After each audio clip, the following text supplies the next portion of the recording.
পৃথিবী রহস্যে মোড়া এমন কিছু স্থান রয়েছে যেখানে প্রকৃতি নিজেই এক অবিরাম অলৌকিক প্রদর্শনী তৈরি করে। ভেনেজুয়েলার মারাকাইবো হ্রদের কাছে ক্যাটাটুম্বো নদীর মোহনায় ঠিক তেমনই এক আশ্চর্য ঘটনা ঘটে চলেছে, যার নাম ক্যাটাটুম্বো লাইটনিং। এটি পরিচিত মারাকাইবো বাতিঘর নামে। প্রতি রাতে প্রায় বছরে ৩০০ দিন এক অলৌকিক প্রাকৃতিক শো দেখতে পাওয়া যায় ভেনেজুয়েলার এই বিশেষ স্থানে। এটি পৃথিবীর সবচেয়ে বড় এবং নিরবচ্ছিন্ন বজ্রপাতের কারখানা।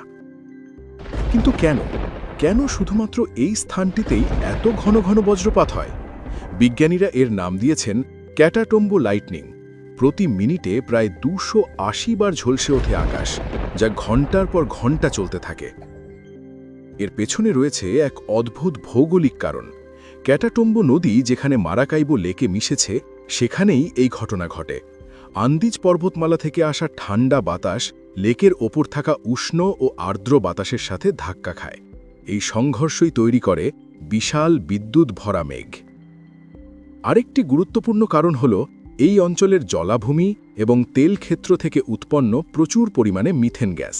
মিথেন গ্যাস মেঘে জমা হওয়া জলীয় বাষ্পকে আরও বেশি বিদ্যুতায়িত হতে সাহায্য করে, যা বজ্রপাতকে আরও তীব্র ও ঘন ঘন করে তোলে।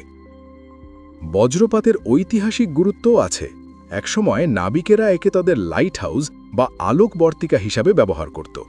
পরিবেশগতভাবে এটি পৃথিবীর ওজোন স্তর মেরামতের অন্যতম বৃহৎ প্রাকৃতিক উৎস বলে মনে করা হয়। ক্যাটাটুম্বো লাইটনিং কেবল একটি আবহাওয়াগত ঘটনা নয়, এটি প্রকৃতির এক অসাধারণ রহস্য। প্রতি রাতে লাখ লাখ ভোল্টের বিদ্যুৎ আমাদের মনে করিয়ে দেয় এই গ্রহের অবিশ্বাস্য শক্তিকে। আপনার কি এই জায়গাটি দেখার ইচ্ছে হয়? কমেন্টে জানান। আর এমন আরও রহস্যময় তথ্য জানতে চ্যানেলটি সাবস্ক্রাইব করুন।